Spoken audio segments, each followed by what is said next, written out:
ఈ రోజు పెద్దపల్లి పట్టణంలో బీఆర్ఎస్ పార్టీ ఆధ్వర్యంలో బస్టాండ్ ఏరియాలో అంబేద్కర్ విగ్రహం వద్ద విద్యార్థిని శైలజకు నివాళులర్పిస్తూ క్యాండిల్ ర్యాలీ నిర్వహించిన పెద్దపల్లి నియోజకవర్గం బీఆర్ఎస్ నాయకురాలు దాసరి ఉష పాఠశాలలో ఆడుతూ పాడుతూ గడపాల్సిన వయసులో ఈ పాప విషాహారం వలన కన్ను మూయడం హృదయాన్ని కలిసివేస్తోంది.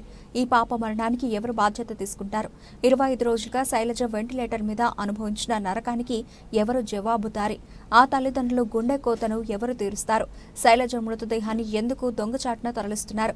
శైలజ మరణంపై ప్రభుత్వం ఇప్పటి వరకు ఎందుకు స్పందించలేదు? మీ పిల్లలైతే మీరు ఇలానే చూస్తూ ఊరుకుంటారా? ప్రభుత్వాన్ని ప్రశ్నిస్తూ శైలజ కుటుంబానికి న్యాయం జరగాలని డిమాండ్ చేయడం జరిగింది.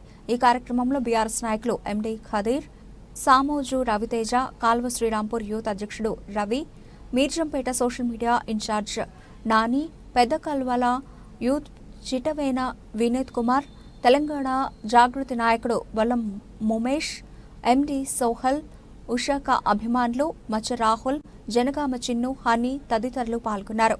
రోజులు కల్లాడి మరి నిన్న రాత్రి మరణించడం జరిగింది.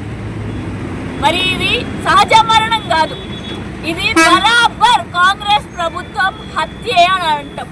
ఎందుకంటే కేవలం వాళ్ళ బాంకిడి గురుకుల పాఠశాలలో మాత్రమే కాదు, మొత్తం రాష్ట్రం మొత్తంలో దాదాపు 48 మంది గురుకులాల్లో చదువుకునే విద్యార్థులు రకరకాల కారణాల వల్ల చనిపోవడం జరిగింది.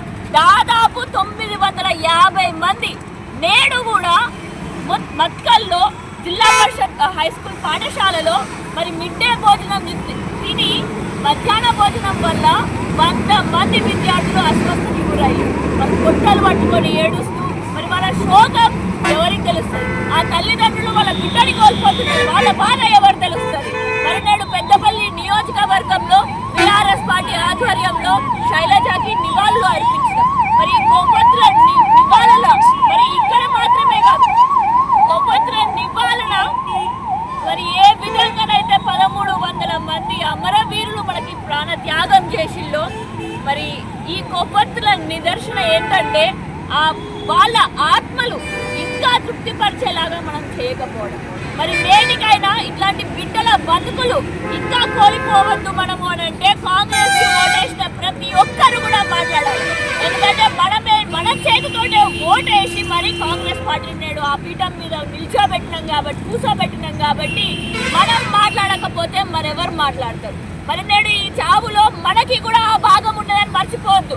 నేడు రేవంత్ రెడ్డి గారికి కుర్చీ ఇచ్చినామనంటే విద్యాశాఖ నేడు అతని చేతుల్లోనే ఉంది అంటే సాంఘిక సంక్షేమ శాఖ నేడు అతని చేతుల్లోనే ఉంది అని అంటే మనందరమే తీసుకుపోయి పెట్టినట్టు. అందుకనే ప్రతి ఒక్క తెలంగాణ పౌరులందరినీ కూడా గొంతు విప్పాలి అని చెప్పేసి కోరుకుంటూ, అదే విధంగా బీఆర్ఎస్ పార్టీ నుంచి వెంటనే ఆ బిడ్డలు కోల్పోయినందుకు వాళ్ళ తండ్రులకి మనం ఎంతగానో వాళ్ళ బాధను దూరం చేయలేము.